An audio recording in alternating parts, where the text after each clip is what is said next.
Yo, what's up guys, these are the 10 best vehicles for beginners that are just starting out in GTA Online. So these vehicles will be cheap and don't require you to own any business or property in order to own it.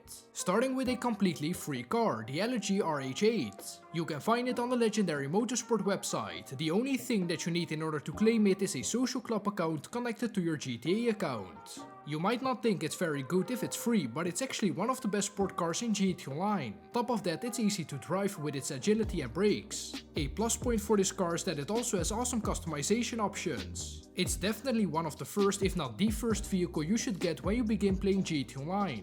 Another vehicle that you can get your hands on fairly quickly is the armored Karuma. Make sure you buy the armored version and not the standard version. It goes for almost $750,000, and if you unlock the trade price by completing the first apartment heist, you will save over $170,000. I believe you can get it for free if you're a complete new player, then you can choose it in a career builder.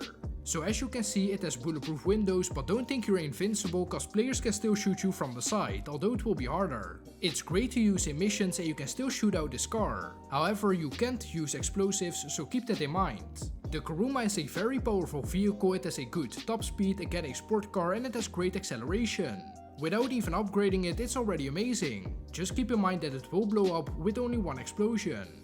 If you want to upgrade your armored Karuma, you should buy the Night Shark. This is arguably one of the best vehicles in GTA Online. It can take up to 27 homing rockets, so from an oppressor for example, or 8 RPGs. So compared to the armored Karuma, it's already way better. In terms of speed, I would say that they are almost the same. This is again a very powerful vehicle with great traction, brakes and especially acceleration. It comes standard with open windows, but you can upgrade it so it has bulletproof windows. Although it's the same again as with the armored Karuma, they aren't completely bulletproof, especially not from the side. You do have to keep in mind that if you get armored windows, you won't be able to shoot out the vehicle anymore. With standard glass you can shoot and even throw explosives. It's also mounted with front miniguns. They don't deal a lot of damage, but if you want to save some ammo you can use them, especially against NPCs. Now the Night Shark is a bit more pricey, coming in at $1,245,000 on the Warstock website without any upgrades. With upgrades you're looking at around $2 million. You might notice that most of the vehicles on this list are armored vehicles, and that's because as a low level you want to protect yourself against other players and especially rockets. So next we have the Insurgent. Its trade price is $675,000 or $900,000 without a trade price. This was the Night Shark before the Night Shark. It can actually survive more rockets than the Night Shark, 27 homing missiles but 10 to 12 RPG rockets. It's also stronger because of its size, making it easy to ram vehicles out of the way. It has smaller windows, making it harder to hit you, and since you sit pretty high, it's harder for people to shoot you. With this vehicle you can once again expect good driving performance, especially when you fully upgrade it. Now this is one of the best vehicles for beginners, the Buzzard attack chopper, coming in at $1,750,000. Before we get into this vehicle's performance, there's a trick that makes this the best starter vehicle. If you register as a VIP and go to VIP vehicles, you can request the Buzzard for free. Usually this will cost you $25,000 if you don't own the helicopter. It will spawn really close to you, like behind you, and it also has a matte black paint job and dark windows, making it harder for people to see you, especially at night. The Buzzard has automatic machine guns and homing missiles. It's a 4-seater, so you can take your whole organization with you, and this is the best vehicle to complete VIP work like Headhunter. It's one of the most agile helicopters, it's fast, and because it's a smaller sized helicopter, it's easy to move and even dodge rockets. Now the next car is the best one in this video, at least in my opinion, because there are still a couple left that are actually more useful. So this is the Virtue. It's an electric car, it drives really well and it has a great top speed.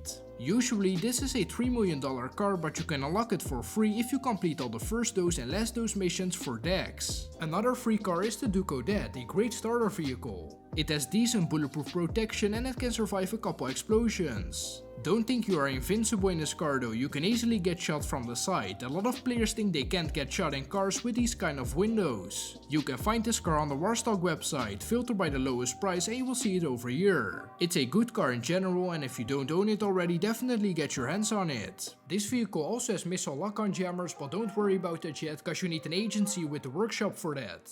Now I actually didn't know you could get this one for free, the Briade 6x6. This is actually a business. You run the asset lab inside this vehicle, and that's great because this way you can basically make money for free. You also have to complete all first and last dose missions for Dex. So you won't only get the supercar, the Virtue, but also this thing, that's pretty insane. This vehicle can also take like 50 homing missiles. This next vehicle isn't one that you should buy cause it will cost you nearly $7 million, which is a price that beginners of course can't afford, but you can steal it. I'm talking about the laser jet, which you can find at Fort Zancudo, the military base. While it does require some skill to steal a jet, it is completely free and don't need anything special. The easiest way to steal it is by grabbing a car, then have a run up from this side and jump via this hill into the military base. You will get a 5-star wanted level, so be careful, and then you will be able to steal the jet. Then I just recommend flying straight up and look back so missiles don't spawn. It's a pretty overpowered vehicle, it has small explosive cannons and you can also fire homing missiles. If you use this for a mission like Headhunter, you can easily complete it within 5 minutes and get from A to B really quickly.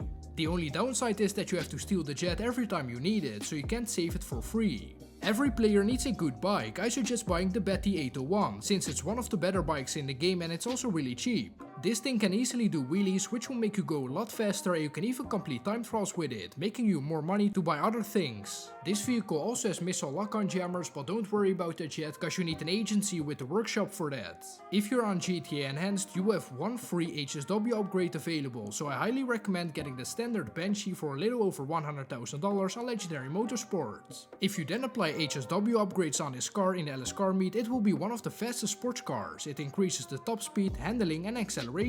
It's already a good car without HSW upgrades, so imagine how good it will be with those upgrades. On top of that, it also has nice customization options. With that being said, you can also participate in the HSW time trials every single week, making you about $200,000 in just about 5 minutes. If you are playing GT Online Legacy, you could still buy this car, but it won't be as good of a purchase on next gen. One of the goals in GT Online is to make enough money to buy the Kasatka Submarine. This will allow you to start the Cayo Perico heist. Not only that, but this vehicle is also really useful and even allows you to buy the next vehicle on this list. The Kasatka is equipped with guided missiles, so you can control them yourself and you can fly to wherever you want. There's no distance limit on it, and since you're safe in your submarine, it's easy to kill players. It also has homing missiles to counter air vehicles and torpedoes to fight underwater against a Torador, for example. Once you bought the Kasatka, you can also buy the Sparrow helicopter. It's pretty expensive, $1.8 million, but then you also get the best helicopter in the game, although I still recommend buying the Buzzard.